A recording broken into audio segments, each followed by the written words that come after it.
And this week in the second part of our Kluger video, we've got the GX 3.5 litre V6 non-hybrid. 8-speed automatic.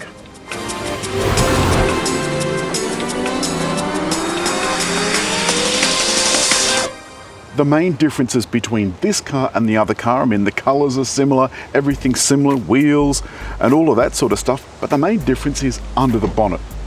Now under the bonnet, so what we saw with the hybrid as well is that the engine and the powertrain generally sits low, or appears very low.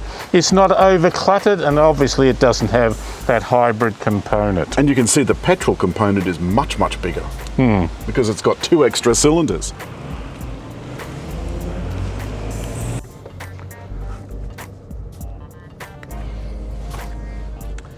Well, one of the things you immediately notice is that it is quieter, and I suspect and feel it's a little smoother. The quietness I would put down to probably the CVT gearbox in the hybrid, which, as we've said often, I don't like. This doesn't have the almost grinding noise, which wasn't over obtrusive, yet it was enough to be noticeable. The other thing is, it is a bigger petrol engine. Now the hybrid should give it power, but this roars more, doesn't it? It certainly sounds more of a performance car. Oh, I've got a gentleman walking down the middle of the road. Unbelievable.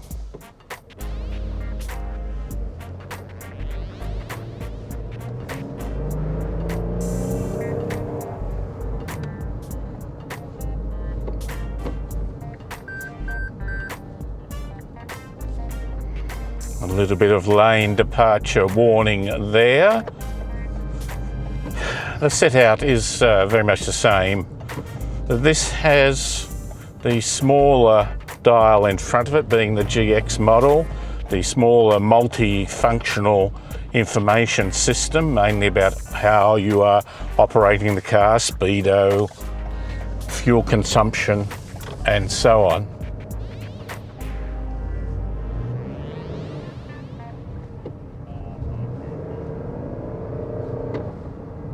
Actually, it drives almost a little bit like it feels its weight.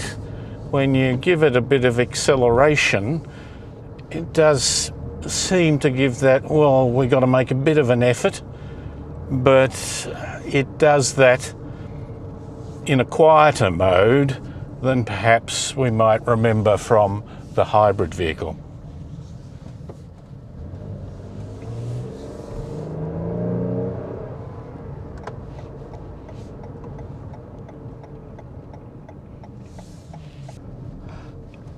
I've noticed a lot more people out walking, or in this gentleman's case, exercising rather strongly.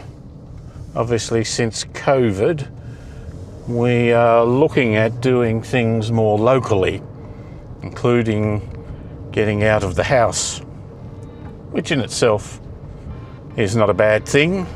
It would have been much more preferable, of course, to do that without having to have a pandemic. I've got my COVID hair under control.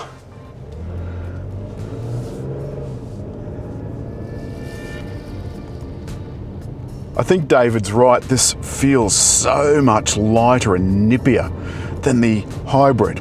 It's not to say the hybrid's bad, the hybrid is very good. More frugal than this. And what's made this slightly more frugal than it otherwise would be is the fact that it's got an 8-speed automatic. And the 8-speed automatic is divine. It is beautifully smooth. Used elsewhere, of course, in Toyota products and Lexus too. It tries to get to the top in normal driving mode as quickly as possible so that it can give you the best possible fuel consumption, but it doesn't get to the top gears until you're on the highway. This is so smooth and quiet.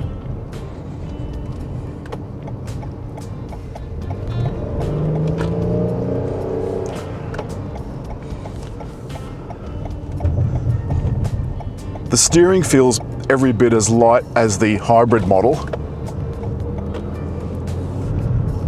There is a little more vibration because it's a petrol engine, even though this is an incredibly smooth engine. There's more vibration than the hybrid when it's in EV only mode, obviously. But it does go to show just how much vibration comes from the engine, regardless of how much time and effort engineers put into balancing it to make it so smooth. Cabin, deliciously quiet, and the ride, like its hybrid sister, is very nice. It's so smooth. One thing I will say about this V6, it may have been around for a long time, but improvements over the years have meant that it's going to be a little bit more engaging than it once was. Remember, this used to have a 6-speed automatic, and in fact it's been around so long it's probably had a 4-speed automatic at some stage. While we're stopped, let's talk about some of the other things that are in the car. Like the hybrid, there's plenty of USB points. There's a couple in the back at floor level, same as the hybrid, 3 in the front, same as the hybrid. Of those, only 1 connects to the Apple CarPlay system. It's nice that Toyota now actually has Apple CarPlay. It's finally come into the 21st century. And because Toyota is such a large company, they can afford to amortize many of their costs. By that I mean the radio system goes into more than just one car. And at lights, this thing is quite sprightly. A Golf R decided to drag me off at the lights. You did hear a little bit of a wheel spin there when I took off, and I wasn't being enthusiastic at all. I'd hate to think what happened if I would have taken my foot right to the floor. But if you don't want to bury a loafer in the Axminster, this is a very relaxed and, dare I say it, luxurious ride. It feels very limo-esque. That was a fairly sharp corner. This thing took it in its stride. Now the ride in this is courtesy of the multi-link suspension and McPherson struts. Toyota claim it gives it good handling, but this is a 7-seater SUV. You're really not going to require it to be a great handler. What you're going to need is lots of space, smooth ride. The ride over this not very good bitumen is sensational. Obviously it would be a lot better with 7 people on board, but remember, like with all 7-seaters, 7 seats does not mean 7 adults. The third row really is for smaller people only. It still has climate outlets, so vents for air conditioning and so forth, but to be honest with you, you're not really going to want to spend a whole lot of time back there. Space is at a premium, as we showed in the previous video.